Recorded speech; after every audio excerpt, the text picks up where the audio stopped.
Graça e paz, queridos, eu saúdo na graça e na paz do nosso Senhor Jesus Cristo. Nós vamos dar início ao nosso culto e, mais uma vez, peço que você se desligue de tudo que possa estar tirando sua atenção nesse momento. Nós estejamos, nesse momento, voltados a louvar, engrandecer o nosso Deus e ouvir dele a sua mensagem. Senhor nosso Deus, nosso Pai, nós agradecemos pelo seu cuidado, agradecemos pela salvação que temos no teu Filho e rogamos, ó Pai, que nesse momento tão precioso, apesar de não estarmos fazendo o culto da maneira que gostaríamos, ó Pai, mas esteja, Senhor, usando, Senhor, esse momento para que a sua glória seja manifesta, ó Pai. Ó Senhor, tem misericórdia de nós e recebe o nosso culto, a nossa adoração que prestaremos a Ti de maneira limitada, Pai, mas esteja nos ajudando nesse momento, ó Senhor. É que nós rogamos agradecidos em nome de Jesus. Amém. Deus os abençoe.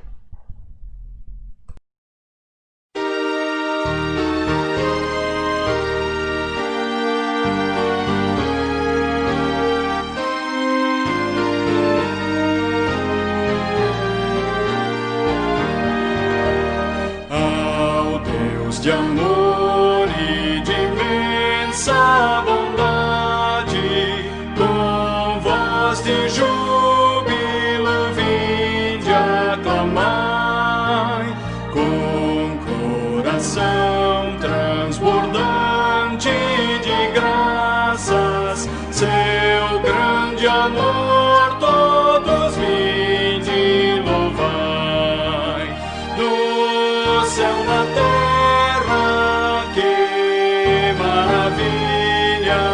Vai operando o poder do Senhor, mas seu amor aos homens perdidos das maravilhas é sempre a maior. Já nossos pais nos contaram a história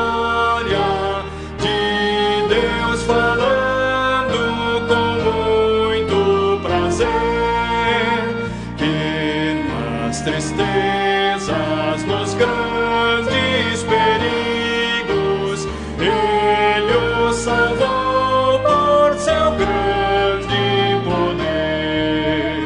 No céu, na terra, que maravilhas vai operando o poder do Senhor, mas seu amor aos homens perdidos das maravilhas é sempre a maior.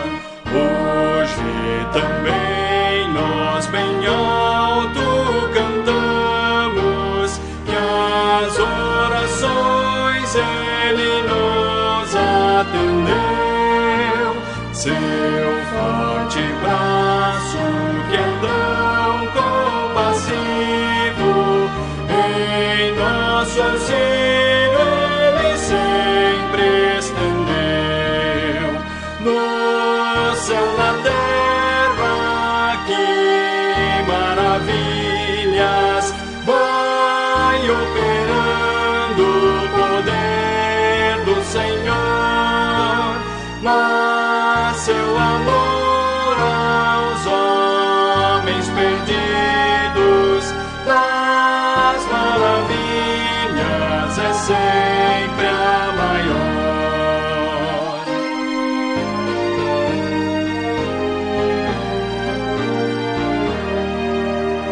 Como até hoje, daqui para frente, Ele será nosso eterno poder, nosso castelo bem forte e seguro, e nossa fonte de excelso prazer.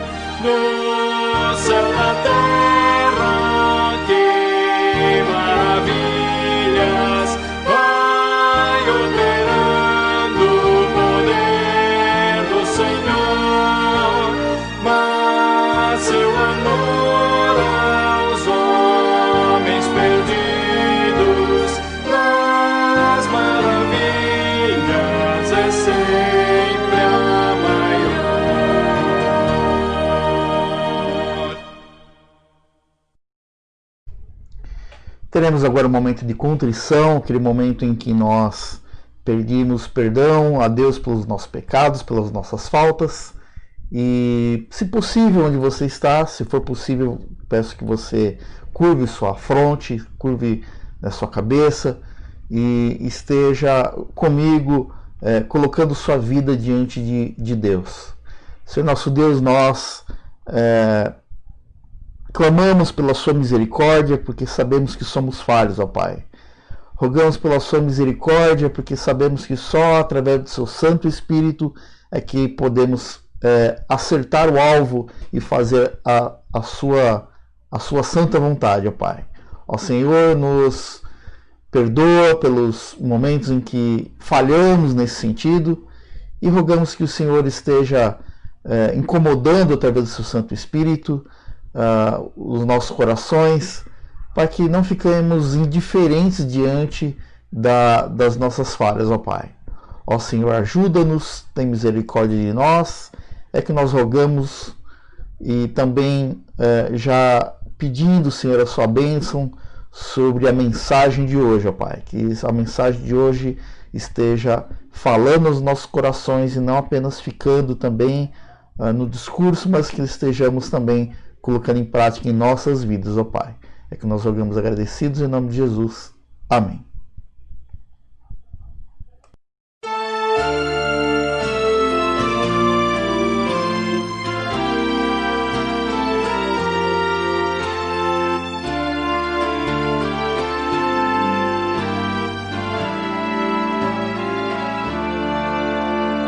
Sonda, meu Deus, o coração.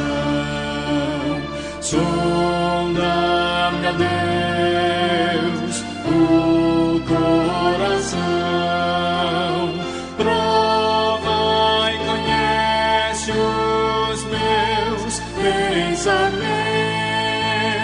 Prova e conhece os meus pensamentos,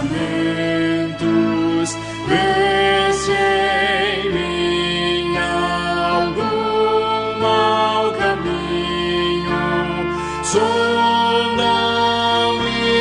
conhece-me e prova-me, ó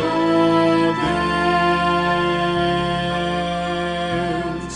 Conhece-me o coração,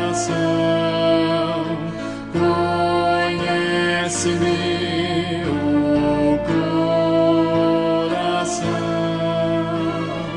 guia-me, Senhor, guia-me, Senhor, e mostra o caminho, e guia meus passos, ó meu Salvador. Amém. Amém.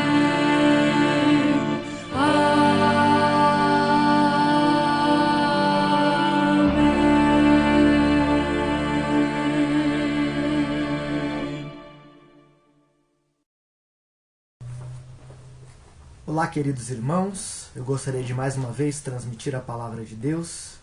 Continue acompanhando as nossas mensagens no canal da nossa igreja, Igreja Presbiteriana do Jardim Elba. Eu gostaria de continuar falando aos irmãos de algumas parábolas.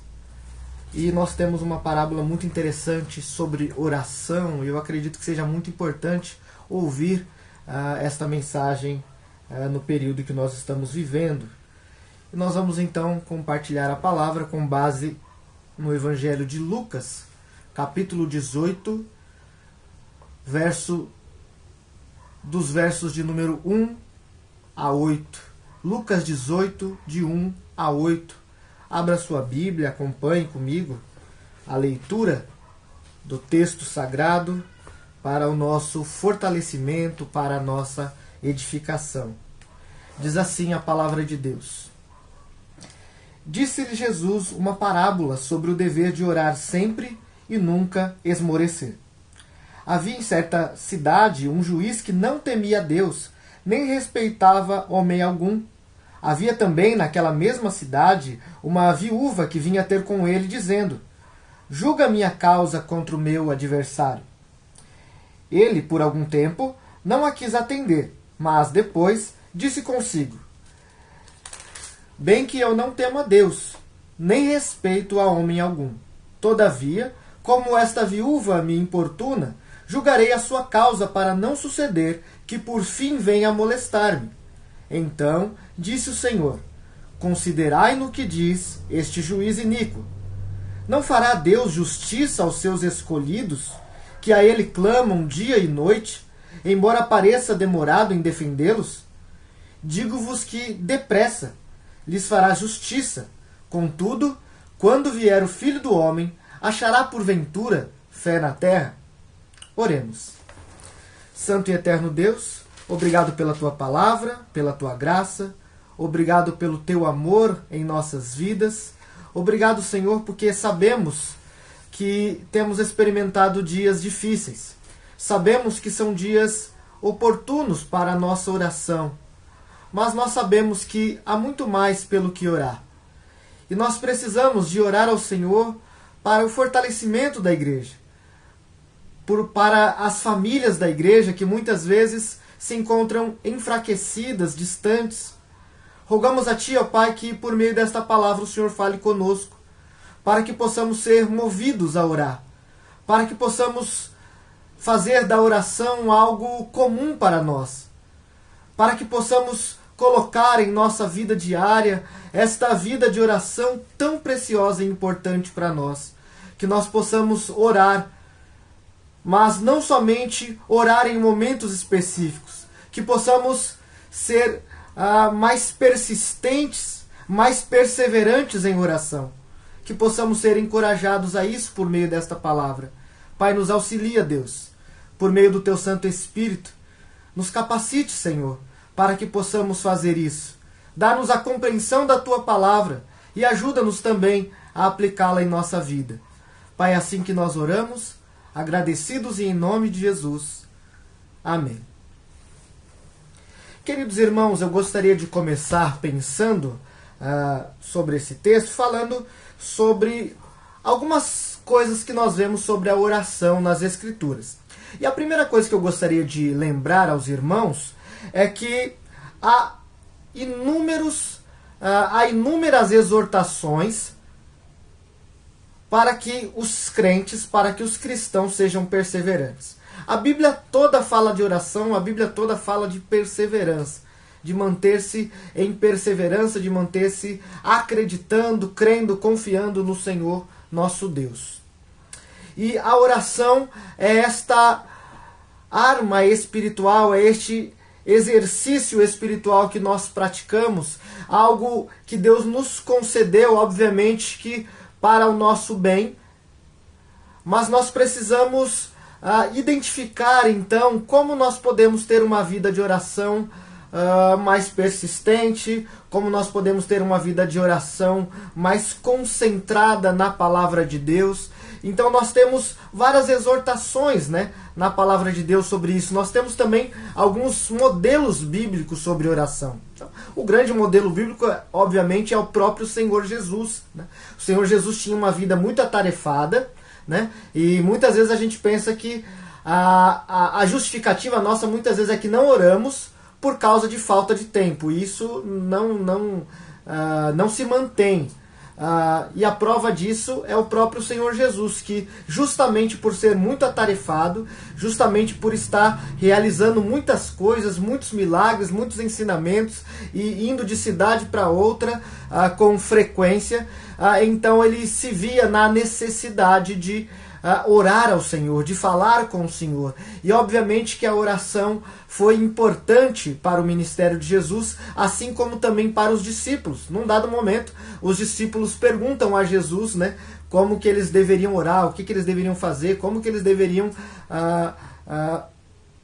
realizar esta prática da oração. Então nós temos ali a chamada oração dominical, a oração do Pai Nosso, muito conhecida por nós, que fornece um modelo de oração para que nós possamos então realizar essa prática na nossa vida. Além do modelo do próprio Senhor Jesus, nós temos o modelo de muitos homens de Deus, como Paulo, como Davi e como tantos outros. E além disso, nós podemos lembrar dessa questão da oração de alguns modelos nos próprios salmos. Aliás, muitos modelos de oração, né? Salmos de lamento, salmos de contrição, salmos de louvor, de adoração a Deus. Então nós temos aí inúmeros modelos de oração na Bíblia, nas Sagradas Escrituras. E nós começamos então a falar de oração lembrando estas coisas.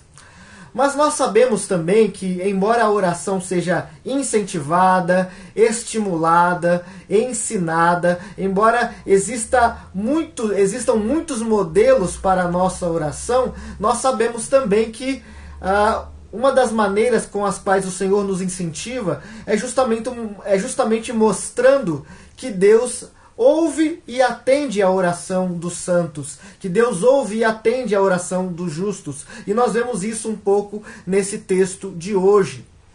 Então, irmãos, uma outra questão que nós podemos falar agora nesse início é pensar que, por mais que o Senhor ouça a nossa oração e responda, né, nós sabemos que nem todas as nossas orações são respondidas, né? E muitas vezes porque nós não sabemos orar como convém, muitas vezes porque a oração acaba caindo no egoísmo, no individualismo, né? Há uma frequência da oração muitas vezes errônea, né? Muitas vezes feita de maneira errônea, muitas vezes concentrada no consumismo, muitas vezes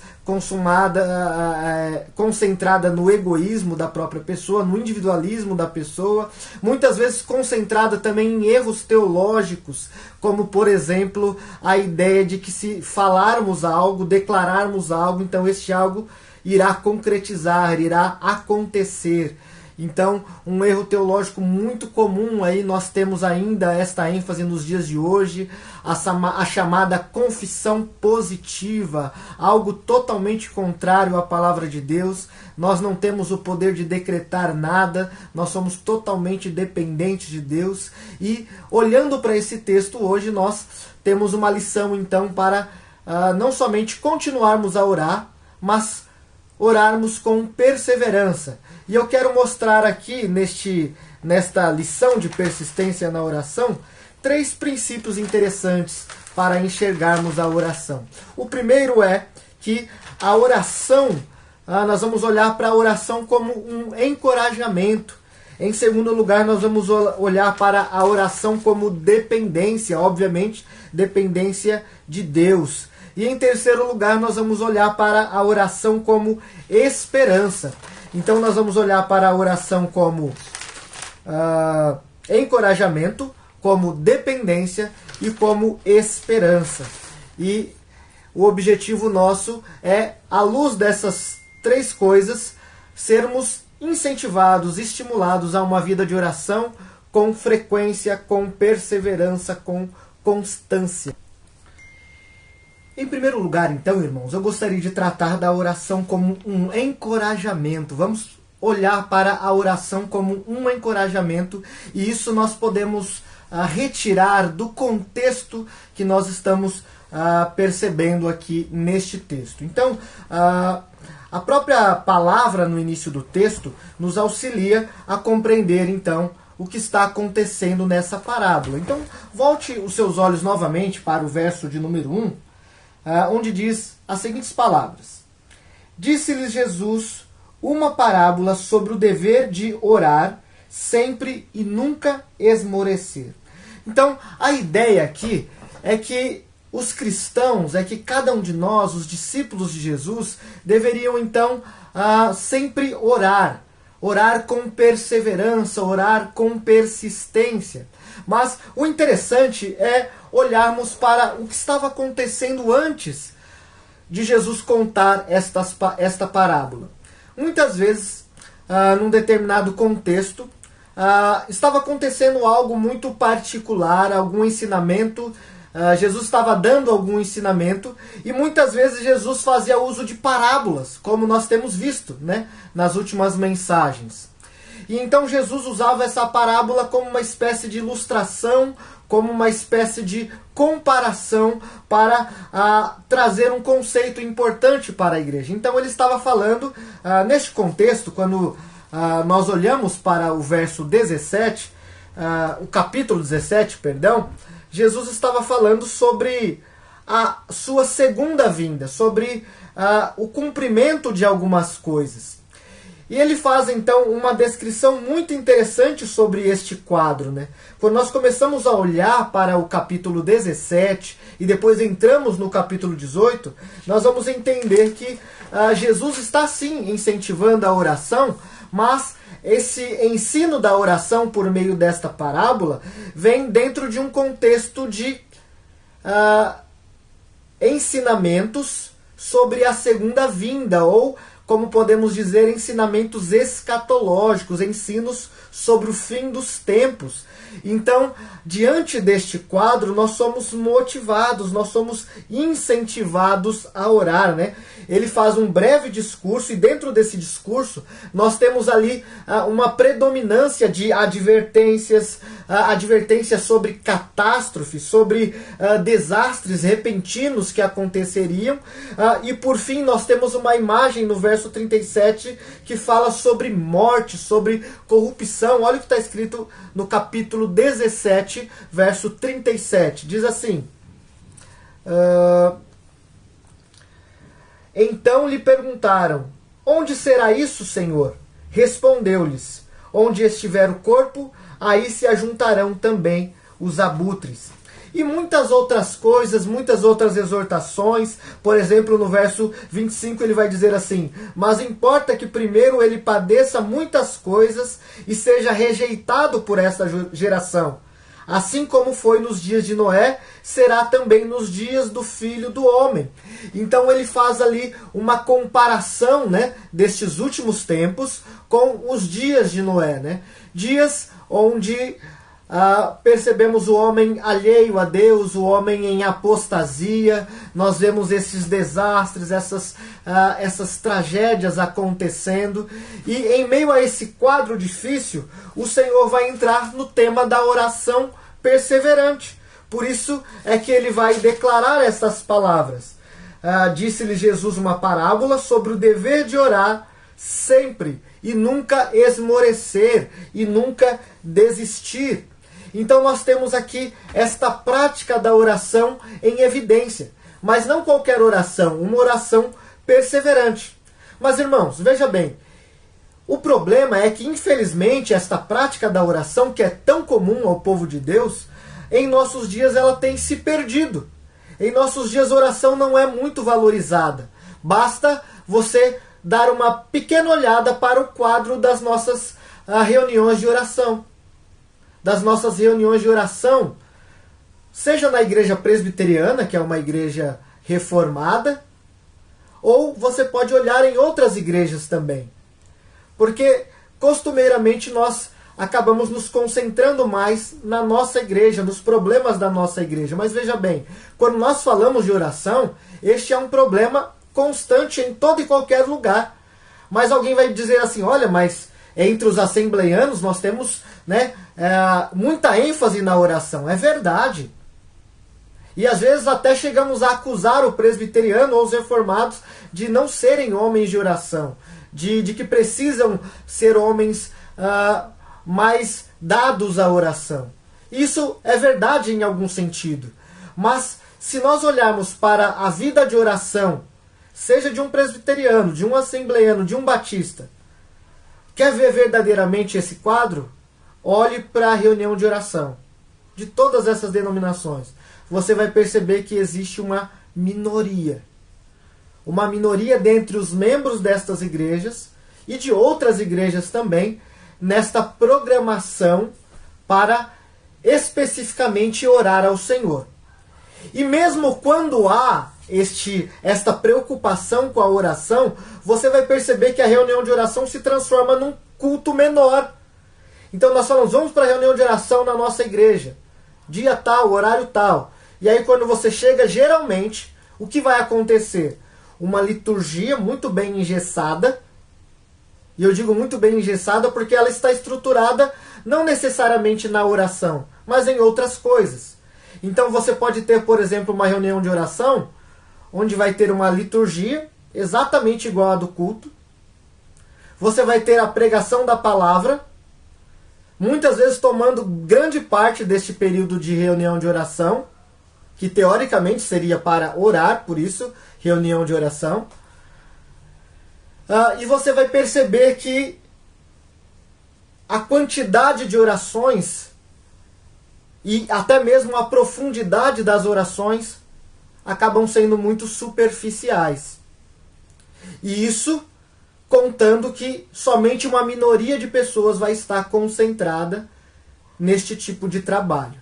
Você vai ver muita gente envolvida numa festa, numa celebração, num aniversário, em algum evento destinado para os jovens, onde vai ter o que os jovens chamam de louvorzão, né? Jovem adora esse tipo de coisa. Não quer dizer que isso seja necessariamente bom ou ruim, mas veja bem, por que será que falta vida de oração para nós? Por que será que falta tanto uma vida de oração e de oração perseverante?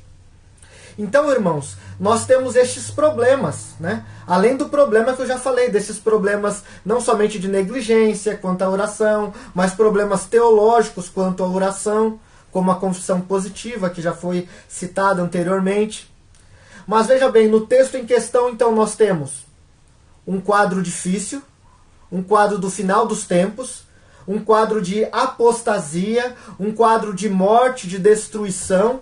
E então Jesus vem com uma parábola sobre orar sempre e não esmorecer, ou orar sempre e não desanimar. Então nós temos neste texto a oração como um encorajamento para enfrentar dias maus, um encorajamento para enfrentar dias difíceis. É somente após esse breve discurso, dessas advertências, dessas catástrofes e desastres repentinos, deste quadro de morte, então nós temos uma necessidade, a necessidade de orar, e a necessidade de orar com persistência, com perseverança. Considerando então, irmãos, que a nossa parábola começa imediatamente após estas advertências, após esse quadro, após talvez algumas pessoas ficarem desanimadas com aquilo que estava sendo descrito por Jesus, vendo e percebendo a necessidade, Jesus vai dizer a eles esta parábola: orem em todo tempo, não desanimem. E então ele conta a parábola.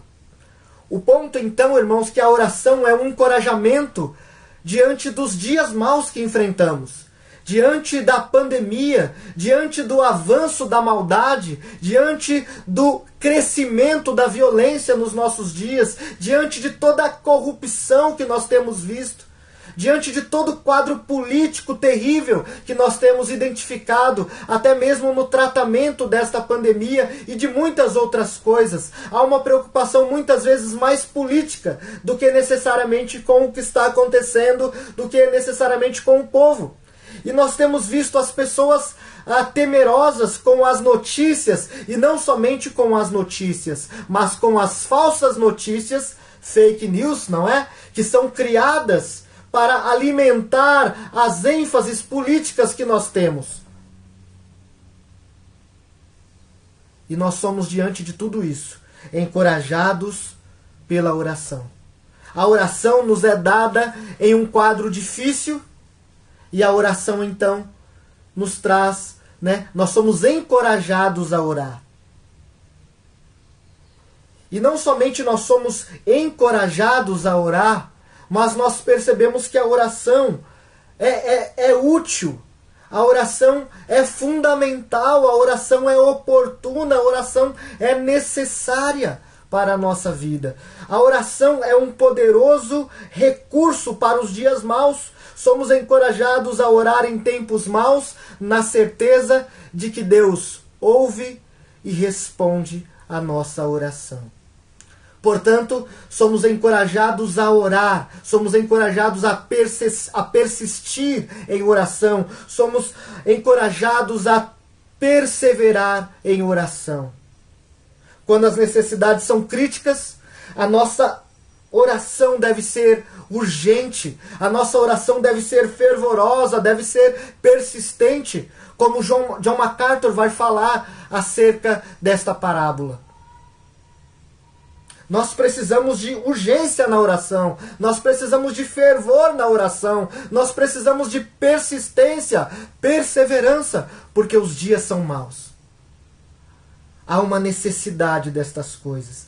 Então, irmão, semelhante a esta viúva, destacada na parábola, nós temos também inúmeras necessidades. Essa viúva vai descrever para nós um quadro de necessidade. Alguém que necessitava de auxílio. Alguém que não tinha mais o seu marido, que não tinha filhos, que não tinha quem pudesse auxiliá-la nas suas necessidades. Mas na parábola, ela vai a um juiz que é mau, que é iníquo, que age com frieza diante da necessidade desta mulher. Mas apesar disso, ela insiste, ela persevera, ela tem persistência. E quando nós olhamos o verso 2, o verso 3 vai dizer: havia também naquela mesma cidade uma viúva que vinha ter com ele, dizendo: julga a minha causa contra o meu adversário. Julga a minha causa, eu estou em necessidade. Há um adversário. É algo urgente, é algo que eu preciso.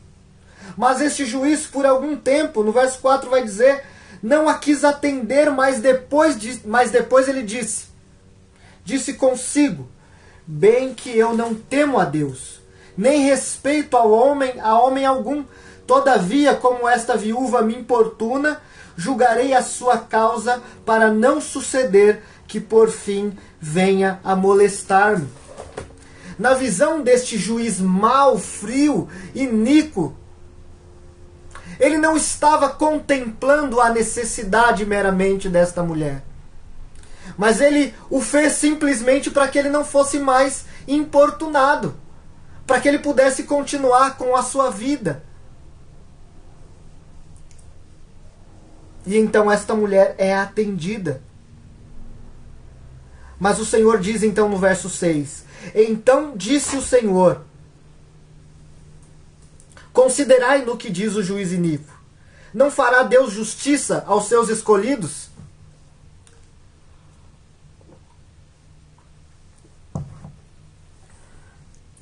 É interessante, irmãos, perceber que o quadro, a situação desta mulher mudou por causa da perseverança diante desse juiz. Ela estava continuamente, repetidamente indo até ele, mostrando a ele a sua necessidade, e por causa dessa importunação, por causa desta persistência, perseverança, ela foi então contemplada.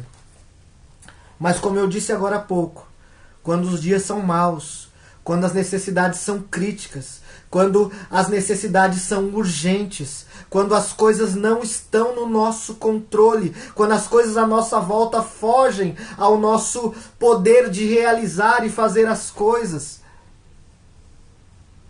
nós sabemos que há um Deus, e este bondoso Senhor, este bondoso, poderoso e soberano Senhor, ouve a nossa oração. A oração pode ser vista como encorajamento, ou nós somos encorajados a orar, porque nós temos um Deus bom, que ouve a nossa oração. Mas, como os dias maus exigem, poderia ser que com algum de nós, e de fato isso acontece, poderia ser que acontecesse alguma espécie de desânimo. Nós poderíamos esmorecer frente aos males da nossa sociedade, aos males do nosso tempo. E então desanimar, fraquejar, afastar-se de Deus, afastar-se da igreja, como é a atitude de alguns quando surgem os problemas. Mas nós precisamos ver a oração como encorajamento. Nós precisamos saber que esta palavra nos encoraja a orar, a buscar o Senhor, para que Ele faça aquilo que nós não podemos.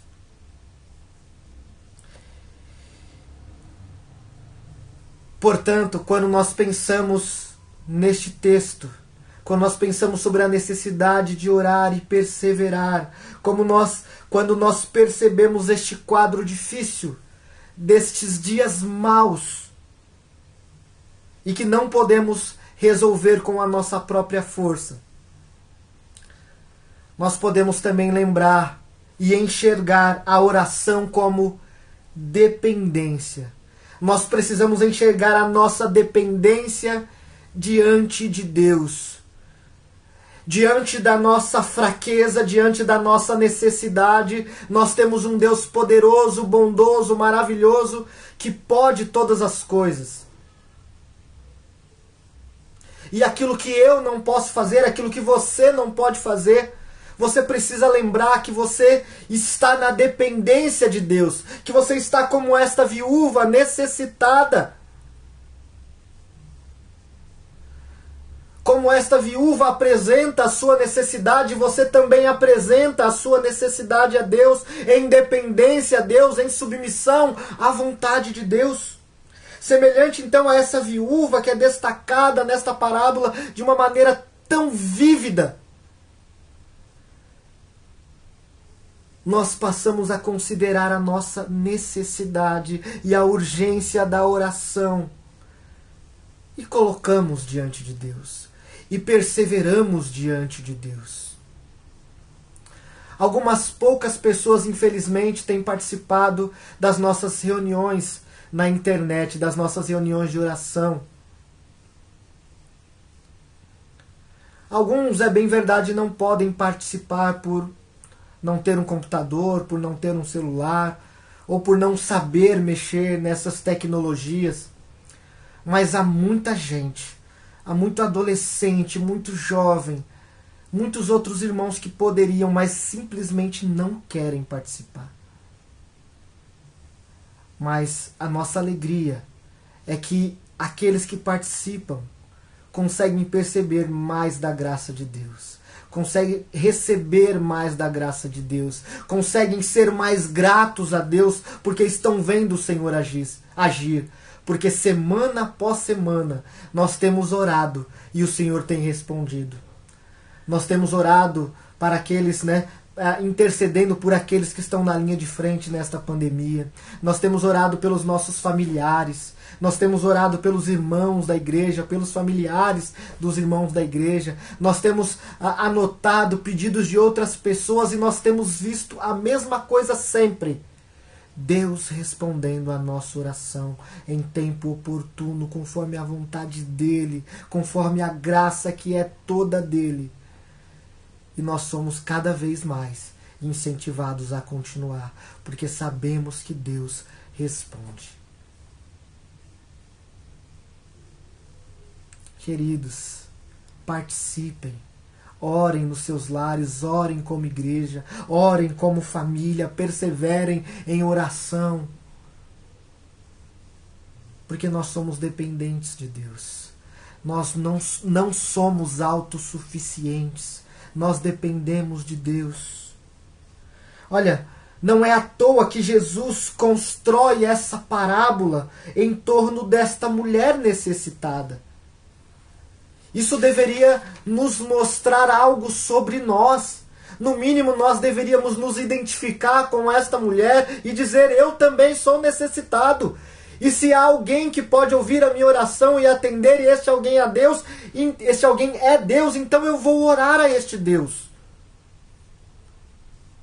E é interessante, irmãos, porque o Antigo Testamento tem vários textos que apontam para a necessidade, não somente das viúvas, mas dos órfãos, ou dos necessitados de maneira mais ampla. Né? A Bíblia tem um olhar claro sobre os necessitados, um olhar de compaixão para os necessitados. Algumas leis do Antigo Testamento contemplavam essas necessidades. E uma vida de piedade, uma vida de amor a Deus também é demonstrada na medida que nós olhamos para os necessitados. Eu estou afirmando isso, relembrando estas coisas, somente para você perceber que há um olhar para estas coisas, para estas necessidades. Um olhar claro de Deus, um olhar de compaixão, de amor do nosso Senhor para com os necessitados, para com o órfão, para com a viúva. Por exemplo, Isaías 1,17 vai dizer assim: aprendam a fazer o bem, busquem a justiça, acabem com a opressão, lutem pelos direitos do órfão, defendam a causa da viúva. A lei estava repleta de provisões semelhantes. Nós vamos ver isso também em Deuteronômio 24, verso 17. Então, esta mulher impulsionada por uma necessidade verdadeira, impulsionada por uma necessidade tal, ela vai a este juiz. E também nós deveríamos ser impulsionados pela nossa necessidade, pela urgência, pela calamidade que identificamos neste planeta, neste mundo, no nosso país, na nossa nação, por tudo que nós temos visto. Nós deveríamos ser estimulados a orar ao Deus que pode prover todas as coisas, nos acolher, nos salvar, nos libertar destes males. A viúva se dirigia continuamente a este juiz, é o que nós temos no verso 3. O tempo verbal neste texto indica uma ação repetitiva. Não é somente que esta viúva apareceu diante do juiz para falar uma vez, mas ela fazia isso com frequência, repetindo na sua busca. É isso que o tempo verbal vai indicar nesse texto. Era uma ação repetida, era uma ação contínua. Assim também a nossa oração, a nossa dependência de Deus é contínua e nós precisamos então orar continuamente ao Senhor. A persistência que por algum tempo era ineficaz, por fim gerou mudança da situação. Muitas vezes nós vamos orar e a oração não virá, a resposta à oração não será imediata, né? Não existe fast food da oração. Você ora, então a resposta vem ali, rapidamente embaladinha, e você desfruta dela. Muito pelo contrário. Nós precisamos perseverar. Eu lembro de um pastor que ensinava a palavra por volta do ano de 2007, ainda bem no início da minha conversão, e ele falava sobre os seus pais. E ele dizia que o seu pai principalmente era um homem muito duro, de coração muito duro quanto à palavra de Deus, quanto ao relacionamento com Deus, não queria de fato saber de Deus. Mas quando ele estava já idoso, quando ele estava já enfermo, este pastor pregava a palavra há muitos anos, orava por ele também, e graças ao Senhor ele pôde ouvir a confissão de seu pai, né, dizendo que cria em Deus e entregando a sua vida a Cristo. Há também familiares nossos, há também pessoas com extrema necessidade, pobreza, questões variadas. E nós precisamos orar e persistir em oração, porque Deus sempre tem resposta para a nossa oração. Deus sempre tem resposta para a nossa oração.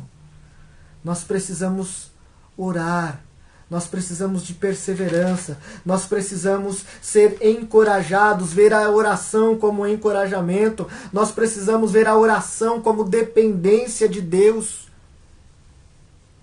Mas não somente como encorajamento ou como dependência. Em terceiro lugar, nós podemos também ver a oração como esperança. A oração é parte da nossa esperança. Ou a nossa esperança nos leva à oração. Estas coisas formam um ciclo virtuoso. A oração nos move à esperança, a esperança nos move à oração. Nós somos encorajados a orar. Nós somos lembrados da nossa dependência. E nós somos lembrados também da esperança. Por isso a terceira lição a lembrarmos nesse texto é a oração como esperança. Em primeiro lugar, irmãos, nós precisamos considerar que Deus não pode ser comparado com este juiz, que era mau, que é um juiz iníquo, frio, que agiu com frieza para com aquela mulher. Nós não podemos comparar Deus com esse juiz. O propósito deste texto não é fazer isso. Deus não está se comparando com este juiz mau. Este juiz era um homem que não tinha temor a Deus. Era um homem que não respeitava homem algum, como ele mesmo declara. Deus não se parece em nada com este juiz iníquo. O argumento de Jesus parte do menor para o maior. Nós precisamos identificar isso. E a ideia deste argumento de Jesus, partindo do exemplo menor para o maior, traz uma ideia simples para nós. E a ideia é a seguinte: se um juiz tão depravado e mau pode ser coagido por mera persistência e atende à necessidade da viúva, pelo qual nem sequer ele se importou, quanto mais Deus nos atenderá, fará justiça aos seus escolhidos, como diz o verso 7, como diz a sequência no verso 8. Ele responderá, depressa ele fará a sua justiça. Ainda que pareça demorado, como alguns podem pensar, Deus fará justiça. Deus responderá à oração. A nossa oração não está nas mãos de um juiz humano. A nossa esperança não está nas mãos de um governador humano. A nossa esperança não está nas mãos de homem algum. A nossa esperança está no Senhor que fez os céus e a terra. A nossa esperança está naquele que pode fazer infinitamente mais do que aquilo que nós pedimos ou pensamos.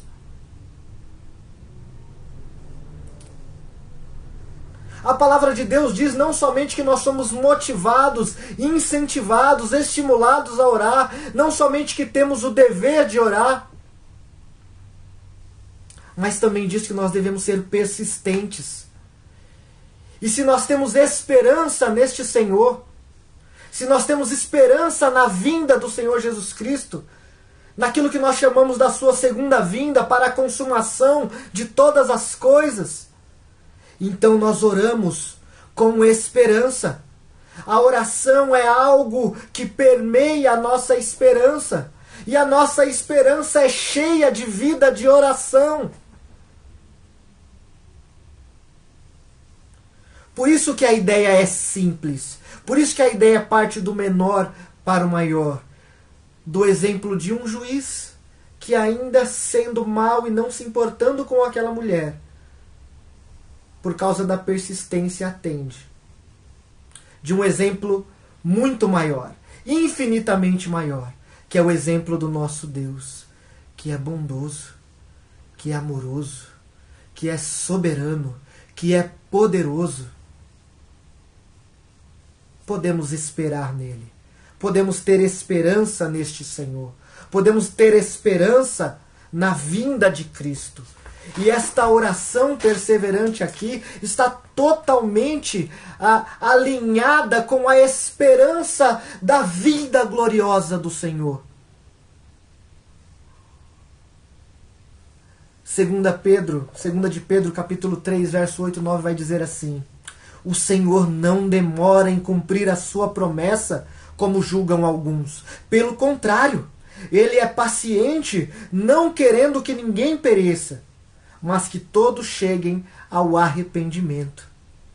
Deste modo, meus irmãos, olhando para todo este quadro, olhando para estes textos que já foram citados, olhando para esta parábola, nós precisamos entender que a nossa vida, até a vinda de Cristo, deve ser regada de confiante e perseverante oração, de confiante e fervorosa oração. A nossa vida deve ser cheia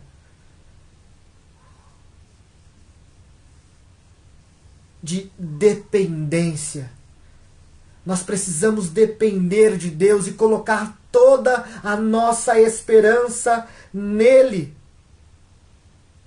Se a viúva é figura de nossa necessidade, também o ato de orar dessa viúva é um exemplo, é um modelo para a nossa perseverança em oração. E também com base, irmãos, no texto de 1 Tessalonicenses 1:10, nós somos parte daqueles que esperam dos céus a seu Filho Jesus Cristo, a quem ressuscitou dos mortos, Jesus que nos livra da ira vindoura. Nós esperamos por Cristo, esperamos e ansiamos pela sua vinda. A esperança precisa fazer parte da nossa vida. E é porque nós esperamos a segunda vinda, é porque nós esperamos confiantemente a vinda de Cristo para nos levar para Ele mesmo, para enxugar dos olhos toda lágrima, para, por fim, nos levar para a sua presença. É que esta esperança cristã, esta esperança da segunda vinda, deve nos motivar a persistente oração, a uma oração com perseverança. É verdade que o ditado diz que a esperança é a última que morre, mas a esperança cristã não morre nunca. A esperança cristã se cumprirá na volta gloriosa de Cristo, para recolher os seus, para julgar os ímpios, para a consumação final de todas as coisas. Portanto, essa oração é uma oração como esperança escatológica, como esperança para o fim dos tempos, para o final de todas as coisas. Isso significa que nós não podemos desanimar, mesmo em meio aos males que nós temos visto, mesmo em meio a tantos problemas sociais. A esperança não está nessa sua ideologia, não. A esperança não está no marxismo. A esperança não está em nada deste mundo. A esperança se encontra tão somente em Cristo Jesus.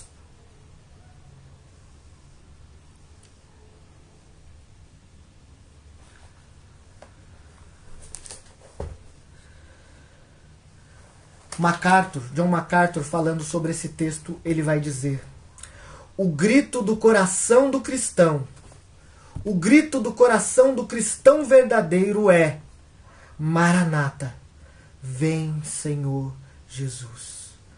Maranata, vem Senhor. Aguardamos a sua vinda. Este é o grito do coração do escolhido. Os que amam a Cristo não devem desanimar, mas em oração confiante, perseverante, persistente, nós seguimos e somos fortalecidos nessa esperança. E diante disso eu gostaria de fazer 3 aplicações por meio de algumas perguntas. E a primeira aplicação é a seguinte: qual o lugar da oração na sua vida? Qual o lugar da oração na sua vida? Quando é que você ora? Quando tudo vai mal? Quando as coisas não estão conforme a sua vontade? Quando é que você ora? Você faz somente 3 orações, né, para imitar o exemplo de Daniel? Quando acorda, no almoço e na janta? Ou no café da manhã, no almoço e na janta? Pela manhã? À tarde? Quando você vai dormir? Aquela oração breve, e principalmente a última, quando você vai dormir, né? Você começa a orar e em alguns segundos você nem consegue terminar a oração e já está dormindo. Né? Qual o lugar da oração na sua vida? Você tem uma prática frequente de oração? Você tem uma continuidade na oração? A outra aplicação tem em vista as nossas motivações.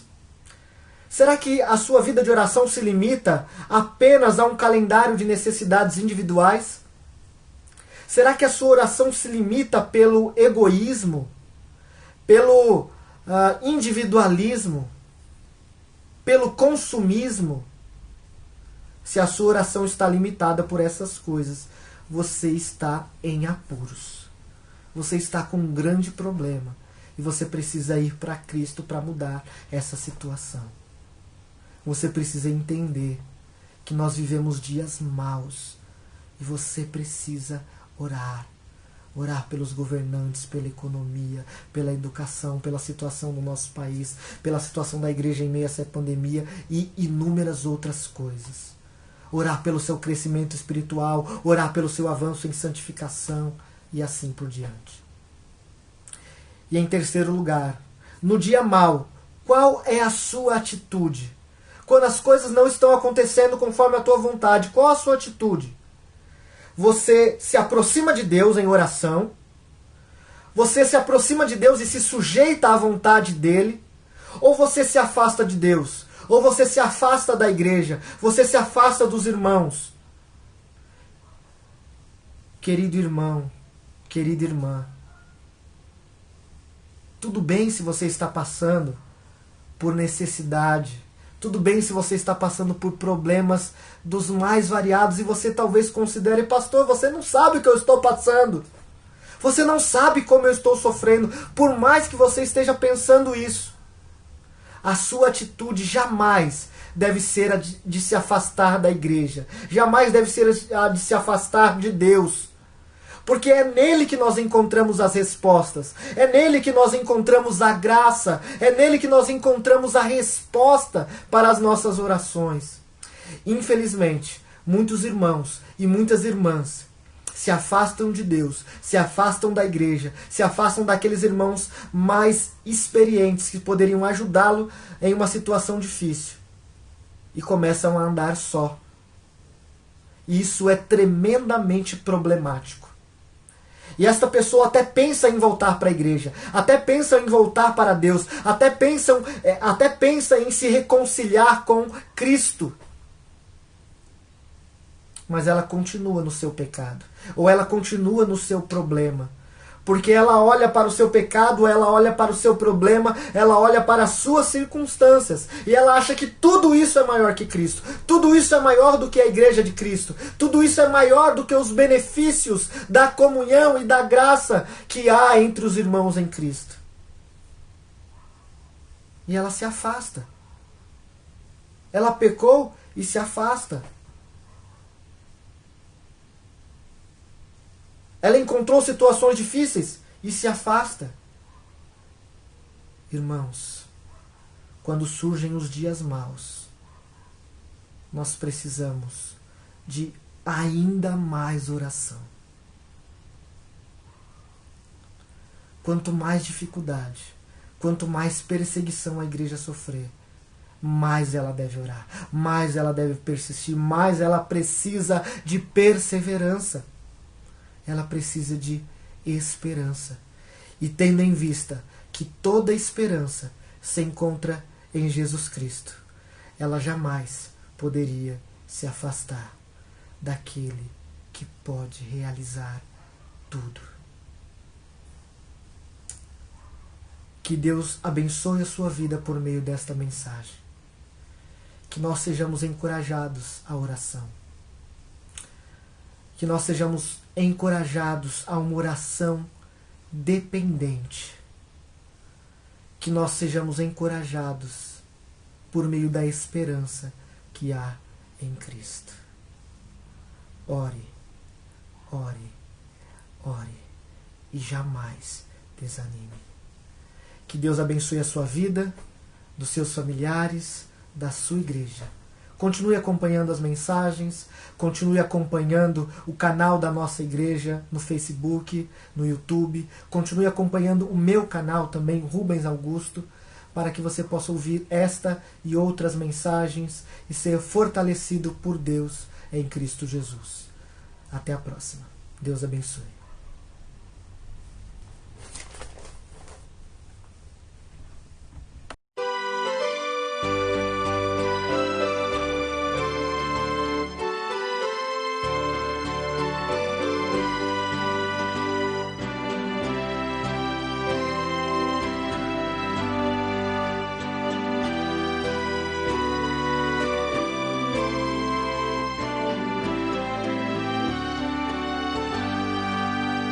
Seguro estou, não tenho temor do mal, sim guardado pela fé em meu Jesus. Não posso duvidar desse amor leal, Ele em seu caminho sempre me conduz.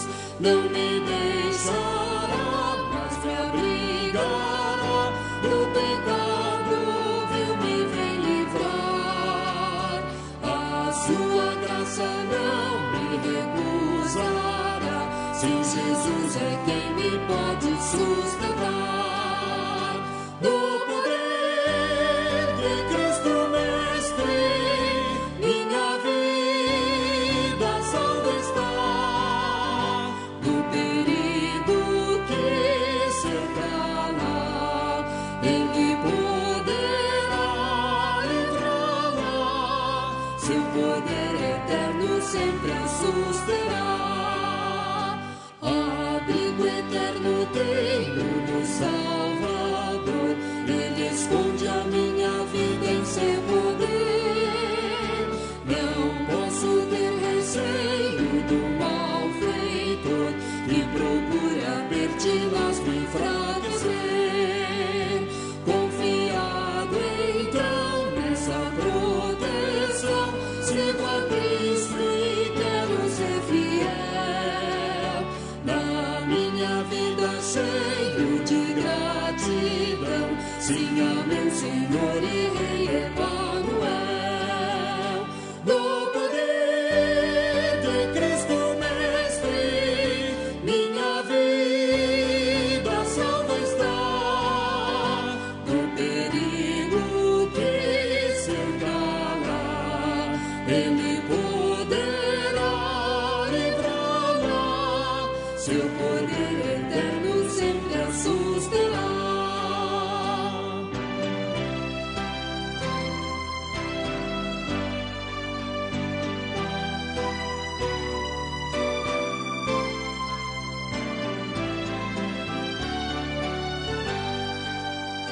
Perigo algum me pode causar temor, pois meu Salvador não me abandonará.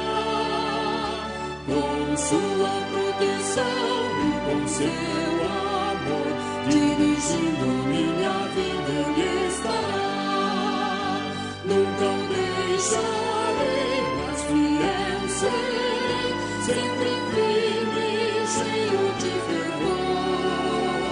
Estando bem firmado em Jesus meu Rei, sigo avante confiando em seu amor. No poder de Cristo Mestre, minha vida salva está.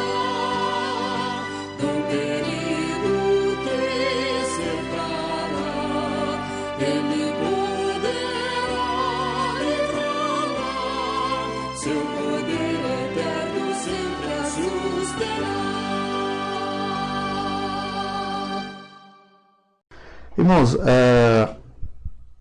nós tivemos hoje, né?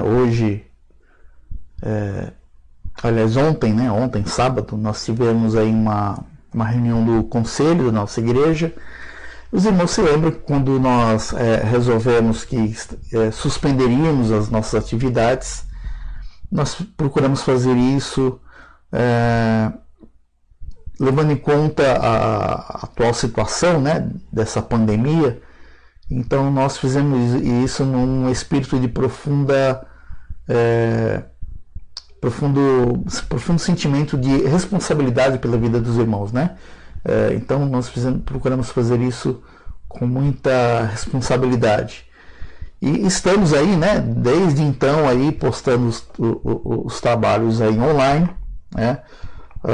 E temos uma novidade para contar com os irmãos, e a novidade é que ainda não do jeito que, não totalmente, mas nós vamos retornar parcialmente às nossas atividades no templo, né? Então é sobre isso que eu quero falar com vocês. Então eu vou falar aqui rapidamente, mas logo mais no culto nós vamos repetir essas instruções, e aqueles que fazem parte do nosso grupo de WhatsApp também vão receber também depois, no decorrer da semana, para ficar bem claro, né, aí as informações aí sobre o nosso retorno, tá ok? Então vamos lá. Em primeiro lugar, quais são as atividades presenciais que nós vamos retomar, né? Então nós vamos retomar o culto, né? O culto passa a ser presencial e ele vai acontecer no domingo das 9 às 10 da manhã, das 9 às 10 da manhã. Então nosso culto presencial das 9 às 10 da manhã. Calma aí que a gente já vai falar de como é que vai ser isso. Na terça-feira também retomamos a nossa reunião de oração às 20 horas. Então nós estamos retomando essas duas atividades presenciais, né, lá na igreja. O culto no domingo das 9 às 10 e na terça a reunião de oração às 20 horas. O que continua online? O que ainda continua online? Continua online o culto à noite, às 19 horas. Então nós vamos tentar, nós estamos ainda nos organizando para fazer isso, mas nós vamos pegar esse culto que vai ser realizado das 9 às 10 da manhã, nós vamos gravar e vamos publicar no mesmo, né, no nosso canal do YouTube. Da mesma forma, a gente vai postar o link no grupo de WhatsApp. Se você quiser vir direto no YouTube, no nosso canal, você vai achar aqui. Então, o nosso culto às 19 horas. Vamos pegar o culto que fizemos de manhã, gravar e disponibilizar no nosso canal do YouTube. Na quinta-feira, vai acontecer o seguinte. Como o nosso culto no domingo vai ser às 9 horas, no mesmo horário que até hoje estávamos postando essas aulas nas aulas da escola dominical. Então essas aulas deixam de ser publicadas no domingo de manhã, porque é o horário do culto, e elas passam para o lugar do estudo bíblico da quinta-feira. Então o estudo bíblico na quinta-feira, né, é o que nós estávamos planejando para o domingo de manhã, né? Como nós vamos fazer o culto no domingo de manhã, o que nós estávamos planejando passa para quinta-feira, ok? Então, preste atenção. Atividades presenciais que nós estamos retomando no templo. Domingo, culto às 9 horas. Terça-feira, reunião de oração. Domingo, online, nós temos o culto às 19. E na quinta-feira, estudo bíblico às 20 horas. Ok? Muito importante os cuidados que a gente vai ter que ter. Os cuidados são os seguintes, né? Então, cuidados que nós devemos ter. Primeiro, usar álcool em gel e máscara. Daqui a pouco eu vou mostrar. Nós já temos um totem, né, onde vai ser servido, onde você vai poder se servir, né, de álcool em gel, né, na entrada da igreja. Então você deve usar o álcool em gel e a máscara, tá bom? Ninguém vai poder entrar no templo sem máscara. Segunda coisa que nós devemos ter: respeitar o distanciamento social de 1,5 metro. Você vai chegar na igreja, nem todos os bancos vão estar disponíveis, alguns vão estar isolados, justamente para assegurarmos esse distanciamento social de pelo menos 1,5 metro, tá bom? Então 1,5 metro, mais ou menos 1,5 metro do banco da frente, 1,5 metro do banco de trás. E uma outra coisa importante, destinamos um banco, mais ou menos assim, um banco para cada família, né? Então se você chega com a sua família, claro, a gente não vai exigir que você fique a 1,5 metro de distância em quem já vive com você, né? Já está junto com você. Então, se chega uma família, ela pode sentar, tomar conta de um banco. Se a pessoa chega sozinha, então pedimos que mantenha aí 1,5 metro aí de distância da pessoa que está ao seu lado, tá bom? Evitar o contato físico. Eu sei que a gente está ansioso, né, por nos vermos, né, mas vamos procurar ao máximo ter contato físico, ok? Aperto de mão, abraço, por enquanto, por hora, vamos evitar, tá bom? Beijo, né? Beijo, abraço, aperto de mão, por enquanto não. Outra coisa importante: terminado o culto, nós vamos para casa, tá bom? Tanto que não vai ter café, não haverá café depois do culto. Terminou o culto, nós vamos para casa, não vamos nos aglomerar na frente da igreja, né? Então vamos seguir aí direitinho as recomendações aí da prefeitura, da OMS, vamos evitar aí qualquer tipo de aglomeração. Então terminou o culto, então chegamos para o culto, entramos, passamos álcool em gel, alguém vai medir também a sua temperatura, nós vamos ter um termômetro, vai medir a sua temperatura, você senta no seu lugar. Terminou o culto, nós nos levantamos e vamos embora, né? Parece um pouco cruel para quem está ansioso, né, pela volta, mas é uma medida necessária. E o mais importante aqui: se você faz parte do grupo de risco, né, então se você tem mais de 60 anos, ou, né, pode até ser que você não faça parte, não tenha mais de 60 anos, mas você tem diabetes, tem problema cardíaco, né, tem problema respiratório, né, por enquanto fique em casa, tá bom? Por enquanto, para o seu bem-estar, para a sua segurança, fique em casa e acompanhe a nossa transmissão online que vamos fazer às 19 horas. E por último, quero só mostrar aqui o nosso totem, né? Nosso totem de álcool em gel. Então ele vai ter um lugar aí, tá marcado com as setas, vai ter um lugar que você pisa e vai pegar o gel na parte de cima, tá bom? E nós vamos ter o termômetro para medir aí, para verificar se alguém está com febre. Eu quero finalizar essa parte, não quero me alongar mais, mas quero pedir ajuda dos irmãos para que estejamos cumprindo essas orientações, porque, sinceramente, irmãos, se nós verificarmos que não está dando certo, que